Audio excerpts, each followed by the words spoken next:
Well, first off, let's talk about tension. You're going to have three choices to choose from: low, medium, or high tension strings. This is how tight the string is going to be once it finds its tone. It's going to have a major effect on your left hand when you're playing. You're also looking at a lot of different types of strings as far as metal, synthetic, and gut strings. When you're first starting out, synthetic strings are great. It's not as much maintenance, and they're also very inexpensive. Weed whacker strings out of California have a Kevlar core, and they last an absolute lifetime. They're only 50 bucks. When you move up, you're getting into metal strings, either tape wound or flat wound strings, depending on what you're doing as far as bowing or playing pizzicato. That's with the hand. Then you move into even higher price range with the gut strings. Those usually come from Europe. They were the first strings ever used on stringed instruments.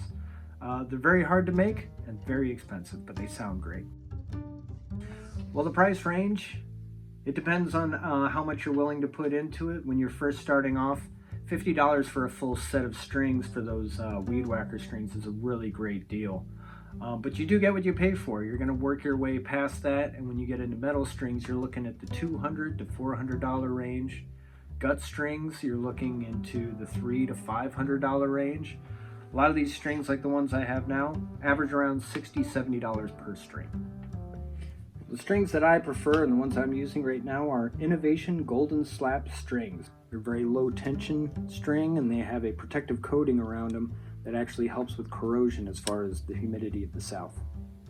When you first change the strings out, you're going to be having to tune it after every song or so. It's going to take a few weeks for it to finally break in and find its place. You're also going to notice that strings will warm up in tone the more that you play on them.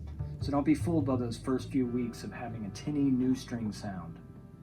And those tones are going to get warmed up the more you play on it, because dead skin and grease are going to fall into those cracks. It's actually going to smooth out the string and give it a warmer feeling. So a part of you is going to be part of these strings eventually. You can expect these strings to last a very long time if you keep them well maintained. You don't hit them on anything, you don't get any nicks on them, you don't let them get rusty or anything like that. My last strings lasted about 8 years. So at the price range that you're paying for them, know that it's going to go a long way. You do get what you pay for. Most strings will die and lose their tone before they actually break. Most breaks happen because of either a burr on the bridge or on the nut. So when you're first changing the strings out, if it's your first time, I suggest going to a luthier or a bass technician. This bridge and the sound post behind here are all held in with tension. So if you let all the tension off these strings, those things will just fall apart. If you are going to do this by yourself, change it string by string so that you're able to keep tension on this bridge and keep it from moving around too much. When you do find a luthier or a technician that you trust to put on your strings the first couple times, you're looking to pay anywhere in the range of $50 to $200 depending on what they have to do. Sometimes they have to do some filing on the nut, sometimes they have to do some work on the bridge, definitely adjusting it to the height that you want. These are all very important things to do, and luthiers are worth absolutely every penny that they charge.